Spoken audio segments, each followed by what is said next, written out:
We're headed in this general direction, which gives us, I believe, JBM is going to be next on our... I think so. Yeah, and JBM's got a lot going on, right? JBM has multiple partners from Schmeck and Kitamura. They even have a new machine that they're pretty excited to talk about, I think. Okay. Yep. And JBM is a regionally based company that also has like national awareness, even global awareness. I just bumped into Ashley's dad in Taiwan, of all places, oddly enough. Now, is Ashley going to be our victim today, or? I am not. Yeah? Get me and Ben. You and Ben. Yes. So we get you. Yes, you get me. And did Ben run away from you? Ben did. We're actually gonna maneuver in front of the Kitamura if you don't mind. Ooh, I don't mind at all. That's okay. Yeah. That's probably fine by Carrie too. Figured pick the most fun machine. And everyone loves Dr. Kitamura. I mean, he's just to do what he's done generationally to make the machines that they make, and his continued humbleness and kindness. He treated us so well when we went to Japan. I'm honored by him. I'm honored by who he is, and super grateful. So Dr. Kitamura, shout out to you and all of the Kitamura team. Not only do you make fantastic machines, but incredible people as well. And JBM is such a wonderful partner, actually. So I got a sneak peek yesterday, so I know what we're getting ready to talk about. But Ashley, would you mind describing what's happening in this Kitamura? Sure. So we did a bicycle crank demo, which, Arthur, if you play with that, you can move it around. Oh. This is the bicycle pedals. This was made by one of our applications engineers who used to own his own bicycle shop, made custom-made bicycles. So we've got the cranks here on this tombstone. We were able to develop it so we can run multiple ops on the same tombstone with some very creative fixturing. And creative fixturing indeed. If I look inside of here, I see a tombstone. I see being able to cut multiple angles. When you see horizontal machining, you automatically think, I'm not going to recut my chips. I'm going to have longer tool life. The coolant flush helps with all of that as well. And knowing the base and build of Kitamura, I mean, don't let me take the words out of your mouth. We let Ashley have her spotlight. Now let's see if we can try and keep up with her skills. Do you think we can do that? We're going to try. I mean, those are some big shoes to fill. But let's see. So we're talking about the Kitamura HX250, which is the smallest, most compact horizontal on the market.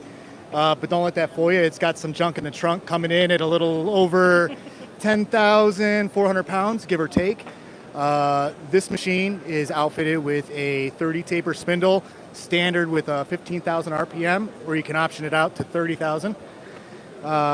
What else? Small work. You got your notes right here, right? I got the notes, but the thing is these machines are great. We've got a ton of them in this area doing defense work, aerospace, gun parts, you name it.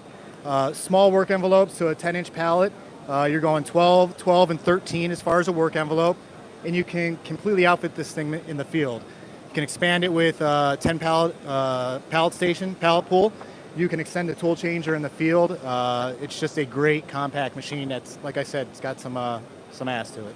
Oh, you said it. You went there. Oh, it got some ass to it. I like that. Arthur, when I was over at Jim Toff recently, spending time with Dr. Kitamura, one of their big focal points was exactly what you were just describing, which is being able to add on in the field. So if somebody says, okay, I have a budget, I know I want to invest in a machine like this, I know the future of my company will rely on a machine like this, the speed, the floor space it's saved, the what are we calling it?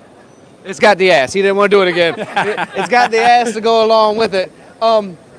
But then to know that later on, once I've proven it, once I'm making money, once I'm successful, I can tack on additional tools, I can tack on additional automation, or whatever I need to grow it like a Lego set. And that to me was one of the coolest things, right? Correct. Grow it, but still maintain a small footprint. I mean, when you lay a pallet system out there, it's quite compact. It's going to be small. It's not going to eat up a whole lot of floor space. Yeah. Ashley, any closing statements? We stole most of the spot. I've been doing that to Arthur all day long. I apologize, buddy. No, I mean, we do this all the time. We do custom fixturing with, full engineering turnkeys for pretty much any project that we can do. Can I do one thing as we head over to our next booth? If you could slowly do like your cool walk, you're welcome to join us as we pan on this machine, Cesar. I believe there might be an IMTS booth, a whole booth coming to this sexy beast, Ashley. Do you want to talk about that real quick? So this is actually a line that is being brought in. It is fully designed by staff at JBM. So yeah, like Tony said, you know, look for us at IMTS 2026. We'll be there. Very exciting. Thank you, Ashley. Thank you guys. 2026, yeah! I'm looking forward to it. Thanks, Ashley. Appreciate you.